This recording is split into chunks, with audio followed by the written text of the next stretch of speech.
오늘부터 구약 스가랴서의 말씀을 통해서 하나님이 우리에게 주시는 메시지를 한 3, 4주 동안 우리가 나누도록 하겠습니다.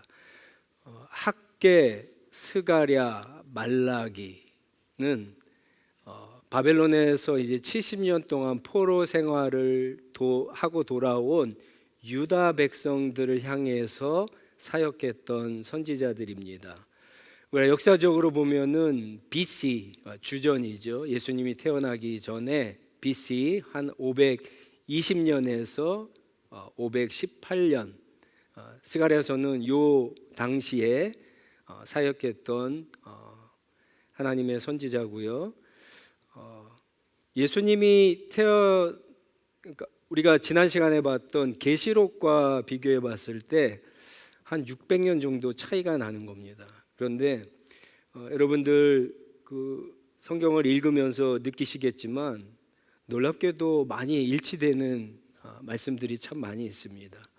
다른 사람이 썼고 600년이나 차이가 나는데도 그렇습니다. 이 성경의 아주 놀라운 점 중에 하나죠.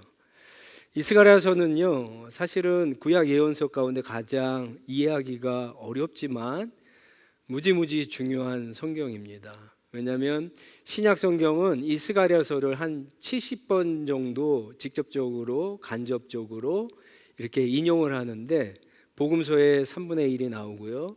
그리고 요한계시록에 3분의 2가 인용되고 있습니다. 어렵다고 해서 우리가 그냥 넘어가서는 안 되죠. 더 열심히 말씀을 갖다가 파고들어야 되는 줄 믿습니다. 바벨론에서 이제 포로 생활을 하고 돌아온 이 유다 백성들은요, 성전을 짓기 시작합니다. 그들이 처음에 와서 성전을 짓기 시작하고요, 그 다음에 그들의 살 집을 짓기 시작하고, 그 다음에 마지막으로 예루살렘 성벽을 쌓게 됩니다. 우리가 생각할 때는 조금 이상하죠, 순서가. 그런데 이게 하나님의 명령이었어요. 그래서 이들은 예루살렘 성전을 먼저 짓기 시작합니다. 자, 그런데 얼마 지나지 않아서 이 성전을 짓는데 유다 백성들이 하나가 되지 못합니다. 마음이 흩어집니다. 왜냐하면은 불안의 소리, 어떤 두려움의 소리가 이 공동체 안에서 점점 커지게 되었습니다. 이들의 생각은 이런 거예요. 우리가 하나님의 성전, 예루살렘 성전을 짓는데 이 성전을 잘 지어보면 뭐하냐? 성벽이 없는데, 우리를 보호해 줄 수 있는 성벽이 없는데, 우리가 성전을 짓는데 그 동안에 적들이 쳐들어오면은 우리는 다 죽을 것이 아니냐? 70년 전에 우리의 조상들처럼 성전이 또 무너지게 되는 건 아니냐? 성벽이 없이 성전을 짓는 것은 무의미하지 않느냐? 무슨 소용이 있느냐? 막 이런 목소들이 점점 커가면서 유다 백성들이 하나가 되지 못해서 성전을 짓는데 집중하지 못했을 때 주신 말씀이 오늘 우리가 읽은 이 말씀입니다. 환상의 내용에는 4명의 인물이 나오는데 각자가 누구고 이런 거에 대해서는 제가 설명을 해드려도 너무 많은 설명이 있기 때문에 이해 안 하셔도 됩니다. 그러나 메시지는 똑같습니다. 그 메시지는 뭐냐? 예루살렘 예루살렘 성벽을 짓지 말라고 하는 거예요. 성벽을 짓지 말라. 유다 백성들은 성벽이 필요하다 그러는데 하나님께서 주시는 말씀은 성벽을 짓지 말라는 겁니다. 스가랴가 환상 가운데 예루살렘 성을 측량하러 가는 어떤 사람을 보게 됩니다. 측량하려고 하는 이유는 성벽을 짓기 위해서예요. 그런데 다른 천사를 통해서 하나님이 말씀하시는 게 하지 말라라고 하는 거예요. 그 이유가 이제 4절, 5절 말씀에 나오고요. 그 이후에 6절부터 13절까지는 읽지 않았지만 거기에 대한 또 하나님이 주시는 메시지가 있습니다. 성벽을 짓지 말라고 하는 이유는 두 가지입니다. 먼저 4절을 보시면은 예루살렘 성 안에, 자, 예루살렘 안에, 이것은요 지금 폐허가 된 상태입니다. 아무것도 없어요. 거기에 성전은 이제 조금 쌓기 시작하는 거예요. 그러니까 지금 말하는 이 예루살렘은 새로운 예루살렘을 얘기하시는 거예요.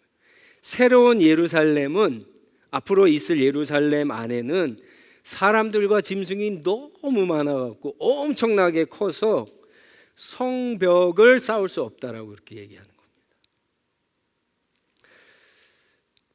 여러분, 세상에서 가장 큰 성벽이 어디죠? 만리장성이죠. 만리장성에 가보신 분들 계신가요? 네, 가봐서 보셨겠지만 여기에서 저기가 보이나요? 안 보이죠. 네.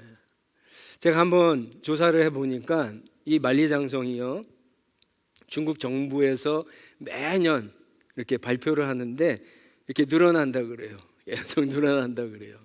그 이유가 자기네가 짓지 않았지만 자기네가 정복한 나라들의 어떤 그 경계선까지 계산해서 뭐 그렇다, 그런 얘기도 있는데, 어쨌든 이 만리장성의 성벽의 길이가 21,196.18km라 그래요. 여기서 토론토에서 몬트리올까지 한 500km 잡아도 엄청난 거리죠. 그 무려 2000년 동안 이 만리장성을 세웠다고 합니다. 자, 그런데 하나님이 세우실 이 새 예루살렘은요 훨씬 더 커서 성벽을 만들 수 없다라고 말씀하시는 겁니다. 그리고 또 한 가지 이유가 오전에 나오는데, 이 성벽을 누가 만드신다 그러죠? 하나님이 만드신다 그래요. 내가 예루살렘의 둘레를 불로 감싸 보호하는 성벽을 만들겠다. 하나님이 친히 성벽이 되시겠다, 불성벽이 되시겠다, 그렇게 이야기합니다. 사람들이 성벽을 쌓는 이유는 뭐 여러 가지가 있겠지만 가장 큰 이유는 안전 때문에 그렇죠. 시큐리티 때문에 그렇습니다. 성벽을 쌓는 이유는 그 안전 때문에 그러는데, 성벽을 쌓아야지만 그 안에 우리가 안전하게 살 수 있고 우리의 재산도 지킬 수 있고 우리가 키우는 가축도 지킬 수 있기 때문에 그러죠. 그게 오늘날로 얘기하면은요 집을 짓는 것과 같습니다. 인간은 하나님 앞에 범죄한 이후에 가장 먼저 한 것이 창세기 4장 16절에 보시면 뭐예요? 도시를 세우는 것, 성을 세우는 거였어요. 집을 짓는 겁니다. 하나님을 떠났기 때문에 죄인된 인간은 자기 자신을 스스로 짓기 위해 성을 쌓았어요. 도시를 쌓았습니다. 그게 인간의 본능인데, 하나님의 성전을 짓는 가운데 그 본능이 또 유다 백성들에게 스물스물 올라와서 그런 불평과 불만이 있는 겁니다. 그런 백성들에게 하나님이 주시는 이 말씀이 두 가지입니다. 그래서 첫 번째는 6절 말씀부터 있다시피 바벨론에서 빨리 도망치라고 하는 거예요. 왜요? 바벨론은 곧 망할 도시이기 때문에 예루살렘으로 돌아오라라고 하는 메시지를 주고 있습니다. 또 한 가지는 예루살렘 성전을 짓고 있는데 자꾸 짓다가 딴 생각을 한다 그랬죠. 성전을 짓는 것을 멈추지 말고 그 성전을 하나님이 명령하신 것처럼 먼저 지으라라고 하는 메시지를 주고 있는 겁니다. 자, 바벨론에서 도망쳐서 예루살렘으로 돌아오라. 예루살렘 성전 짓는 것을 멈추지 말고 먼저 지어라. 이 환상이 주는 메시지가 이 딱 두 가지입니다. 당시 이 바벨론은요 소돔과 고모라처럼 믿음을 지키며 살기가 매우 어려운 곳입니다. 바벨론의 정신이 그 도시를 갖다가 지배하고 있기 때문에 그렇습니다. 하나님을 섬기는 유다 백성들, 거기서 믿음을 지키는 게 어려웠습니다. 우리가 다니엘서에 보면은 그것을 잘 알 수 있죠. 그래서 다니엘은요, 그것을 지키기 위해서 거부를 합니다. 물론 바벨론의 이름을 사용했지만 신앙을 지키기 위해서 불에도 들어가기도 하고 사자굴에도 들어가기도 했습니다. 그만큼 믿음을 지키고 살기가 어려운 곳이 이 바벨론입니다. 예배를 드릴 수가 없죠. 그래서 다니엘은요, 예배를 드리는 것, 기도하는 것을 금지하자, 사람들이 주목하던 안 하던, 누가 감시하던 안 하던 예루살렘을 향하여 창문을 열고 하나님 앞에 예배 드리며 기도했던 모습을 우리가 보게 됩니다. 그런 곳에서 하나님은요, 도망치라, 다시 예루살렘으로 돌아오라고 하는 겁니다. 예루살렘 성전을 짓고 있는 이 사람들은 1차로 돌아온 사람들이에요. 아직 더 많은, 아니 더 훨씬 더 많은 사람들이 바벨론에서 살고 있었습니다. 돌아오지 못하고 있었습니다.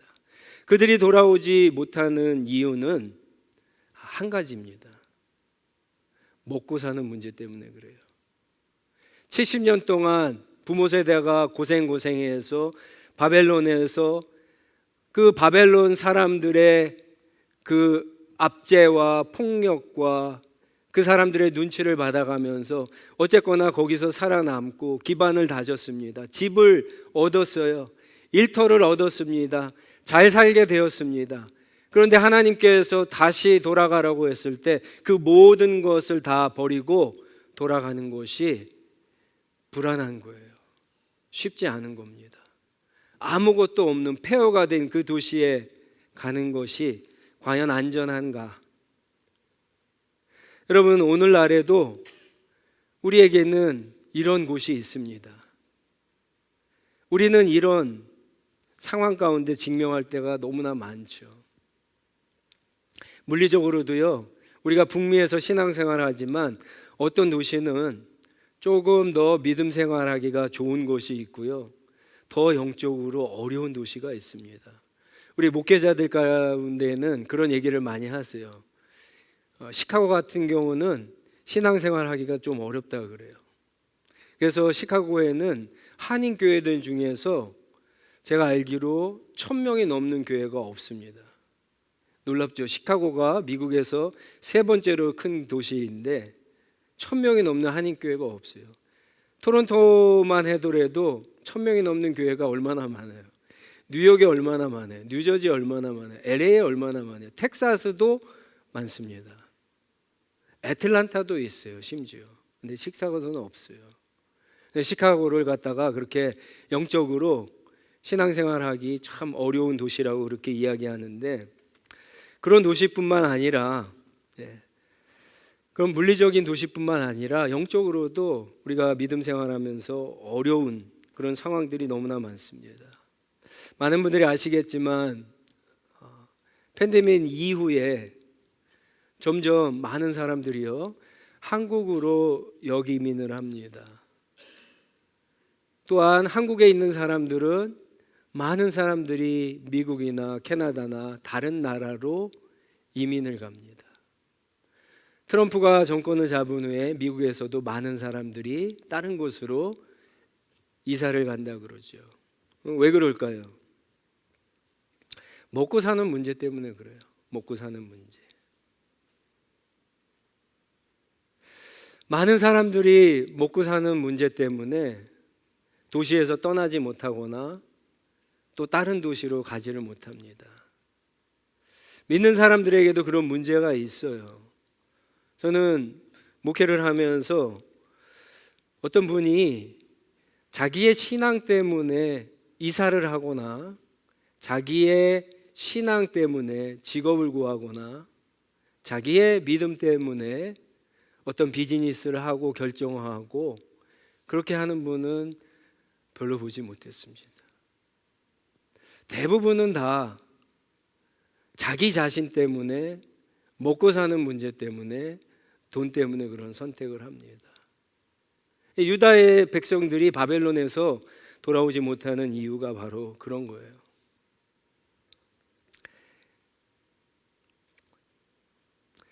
단순히 그냥 이것은 먹고 사는 문제가 아닙니다. 이것은 신앙의 문제예요. 그 사람의 마음 중심에 하나님이 있느냐 없느냐의 문제입니다. 하나님이 없으면, 하나님이 우리의 중심에 없으면 어디를 가든지 소용이 없는 거예요. 어느 도시를 가든지 소용이 없는 겁니다. 어떤 일을 해도 하나님이 우리의 주인이 되시지 않고 중심이 없으면 아무 소용이 없습니다. 큰 도시에 있던 작은 도시에 살아던, 남들이 부러워하는 일을 하던 그렇지 않은 일을 하던, 하나님이 그 사람 중심에 있으면 그 사람에게는 문제가 없는 거예요. 여러분 가운데 하나님의 중심이 없는 분들은 빨리 바벨론에서 탈출해야 됩니다. 그런 바벨론의 정신, 사고방식에서 도망쳐서 예루살렘으로 돌아와야 되는 겁니다. 두 번째 메시지는요, 예루살렘에 돌아와서 성전을 먼저 지으라고 하죠. 성전 건축을 중단하지 말라, 멈추지 말라고 하는 메시지를 주고 있습니다. 성전은 하나님의 임재와 영광을 상징합니다. 하나님을 만나는 장소이고 하나님과 교제하는 장소죠. 이것을 우선에 두라고 하는 겁니다. 이것을 중심에 두라고 하는 것입니다. 우리가 머리로는 알지만 사실은 유다 백성들처럼 불안해서 하나님의 성전, 하나님과의 관계, 신앙을 회복하는 것을 멈출 때가 있습니다. 우리는 보통 우리가 좀 먹고 살기가 나아야지, 내 삶이 안정되고 내 직업이 안정되고 가정이 안정되고 비즈니스가 안정돼야지 하나님도 잘 믿을 수 있다고 생각을 합니다. 이게 유다 백성들의 생각이에요. 그래서 하나님을 열심히 믿는 것을 잠깐 뒤로 멈춥니다. 그리고는 이것을 위해서, 안전하기 위해서 자기가 스스로 성벽을 쌓는 거예요. 어떤 사람은 돈으로 성벽을 쌓기도 하고, 어떤 사람은 어떤 성취감으로 쌓기도 하고, 성공이나 출세로 쌓기도 하고, 그러면 하나님과의 관계가 좋아질 것이라고, 예루살렘 성전을 잘 지을 것이라고 생각하는 거죠. 여러분들 아기 돼지 삼형제 얘기하시죠? 어느 날 아기 돼지 삼형제가 집을 짓습니다. 지푸라기로, 나무로, 벽돌로 집을 짓습니다. 근데 어느 날 늑대가 나타나죠. 그랬더니 지푸라기로 지은 집과 나무로 지은 집은 다 날아가고 무너지죠. 벽돌로 지은 집만 안전할 수 있는 것을 보게 되죠. 유다 백성들이 성벽이 없어서 여러분 망했어요? 그렇지 않습니다. 가나안 전쟁 때에도 여호수아와 이스라엘 백성들은요, 예루살렘을 무너뜨리지 못했어요. 다윗이 예루살렘을 무너뜨리고 예루살렘을 수도로 세운 거예요. 예루살렘은 산 위 800m나 되는 높은 산 위에 있는 도시예요. 성벽은 아주 든든하게 세워진 곳입니다. 그런데 불과 70년 전에 바벨론이 그 성전을 무너뜨린 거죠. 예루살렘이 성벽이 없거나 안전해서 무너뜨린 것이 아닙니다. 예루살렘이 무너진 것은 거기에 하나님이 계시지 않기 때문에 그런 거예요.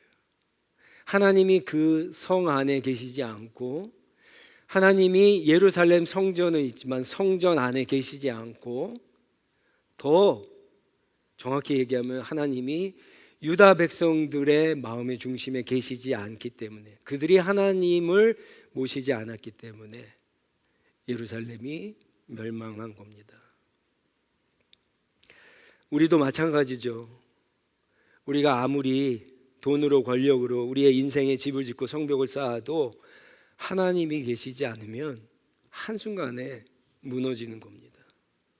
하나님이 함께 해주시고 지켜주시고 보호해 주셔야지 되는 겁니다. 우리가 잘 아는 시편에는 그런 말씀들이 너무 많아요. 시편 27편 127편 1절에 보시면 이런 말씀이 있습니다. 주님께서 집을 세우지 아니하시면 집을 세우는 사람의 수고가 헛되고 주님께서 성을 지키지 아니하시면 파수꾼의 깨어 있음이 헛된 일이다. 시편 125편 1절과 2절 말씀입니다.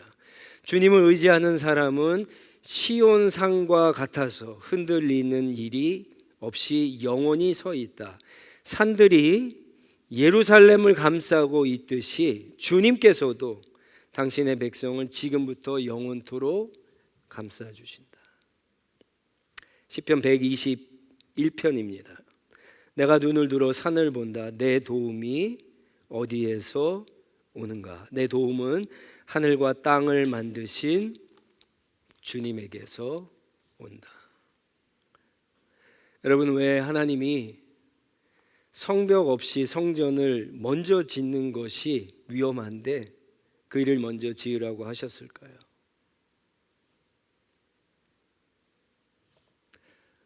하나님 몰랐을까요?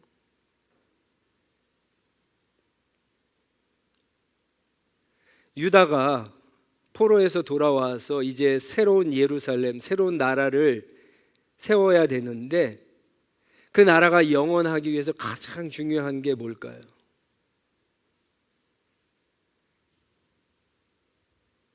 믿음입니다. 믿음. 하나님을 온전히 끝까지 믿는 믿음. 이 믿음이 없어서 망했잖아요. 포로로 끌려갔잖아요. 다시 하나님이 기회를 주셨어요. 그런데 이 믿음이 없으면 예루살렘 성전을 아무리 크게 지어봤자 소용이 없는 거예요. 성전을 짓는 것은 이 믿음을 회복하는 과정입니다. 놀랍죠? 여러분 생각해 보세요. 성전을 지으라고 했습니다. 성벽이 없어요. 얼마나 불안합니까?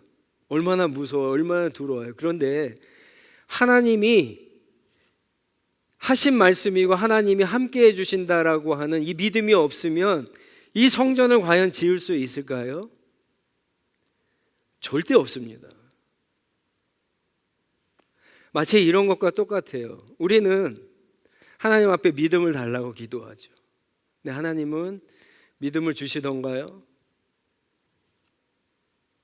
믿음을 안 주세요.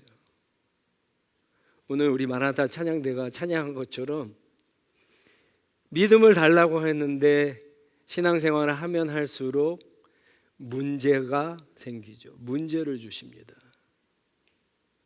근데 우리는 그 문제를 직면하고 왜 문제를 주시냐고 막 원망하고 피하려고 하고 도망가려고 하죠. 그런데 그 문제를 풀어야지만, 그 문제를 통과해야 나지만 우리가 그 문제 지났을 때 하나님이 나에게 믿음을 주셨구나를 알 수 있게 되는 거예요. 우리는 믿음을 달라고 하는데 하나님은 사실은 문제를 준 것이 아니라 그것을 통해서 믿음을 주신 겁니다. 머릿속으로 아는 믿음이 아니라 실제로 살아가면서 경험하는, 체득하는 그런 믿음을 주신 거예요. 이게 우리에게 얼마나 놀라운 은혜인지 모릅니다. 이스라엘 백성들은요, 유다 백성들은 결국은 예루살렘 성전을 짓게 됩니다. 그리고 에스라와 느헤미야에서 보듯이 많은 사람들이 또 예루살렘으로 돌아오게 되죠. 그리고 이제 그들은 마지막에 성벽을 짓게 되는 겁니다. 여러분들의 인생의 안전을 위해서 여러분들은 어떤 집을 짓고 계세요? 어떤 성벽을 쌓고 계십니까? 정말 하나님 한 분으로 내가 안전하고 내 영혼이 안전하다고 여러분 정말 자신하십니까? 그렇게 고백하십니까? 어떤 것들도 우리를 안전하게 할 수 있는 것은 아무것도 없어요. 남편도 아니고요, 아내도 아니고, 남보다 잘 나가는 직장도 아니고요, 통장에 있는 돈도 아니고요, 계속 올라가고 있는 집값도 아니고요. 그 어떤 것들도 우리를 안전하게 하는 것은 아무것도 없어요. 하나님만 우리의 안전이십니다. 한 주간 살아가면서 그 하나님과 함께 하시고 그것을 몸으로 체득하시면서 정말 믿음의 백성들, 하나님과의 더 신앙의 회복이 있는 그런 은혜가 저와 여러분 가운데 있기를 바랍니다. 우리 다 같이 일어나셔서 찬양 부르고 같이 기도하도록 하겠습니다.